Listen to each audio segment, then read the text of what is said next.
And tonight at 11 and only on CBS 13, the family of a twice convicted child molester that will now walk free speaks out against his release from prison.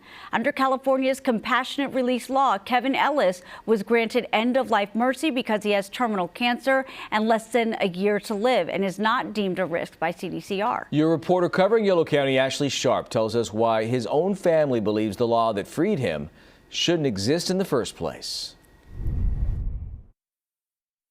Governor Newsom expanded California's compassionate release law in 2022, which also now means that the state has to report this data. Last year, of 143 cases considered, a judge granted compassionate release to 32. That's 20%. Kevin Ellis is just the latest release, despite protest in court from his victims and now his own family. At Peggy Hamilton's home, there are happy memories frozen in time. Flipping through these pages Here he is. brings a smile Catching his first fish. to a mother who now also feels old wounds ripped back open. How could I have been blind to it? There's a lot of pain involved there.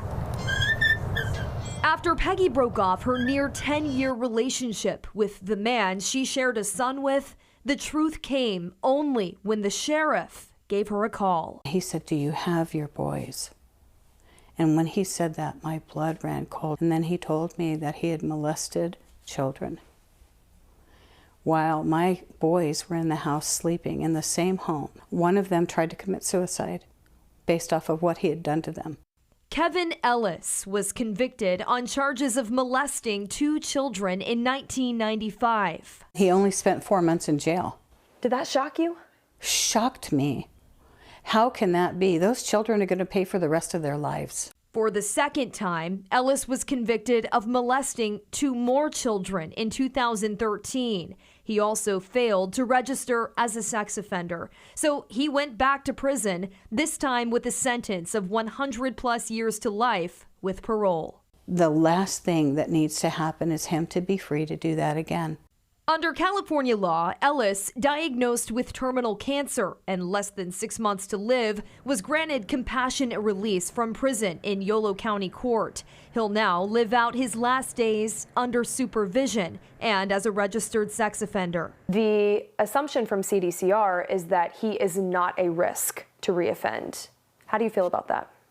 It's not even possible that he would not be able to reoffend because it's a depraved mind. Do you think that someone can ever be truly rehabilitated from being a child molester? Absolutely not. Peggy's son is Joseph Hamilton. I have 2 kids now, and to say that I was horrified is just an understatement. His whole life, he's wanted his father locked behind bars, fearing he will reoffend again. I don't care if he's on his deathbed. He still could. He still could if he wanted to. And even if he doesn't physically touch or harm a child, what is he looking up online? Joseph started a petition to amend the compassionate release law to exclude convicted child molesters. I am dedicating my life to fixing this. 2 people with hurt in their hearts forever, looking now to lawmakers for help. It's exactly why I'm doing this interview. That the good of the people is what the laws are based on and not the one person. He is a threat.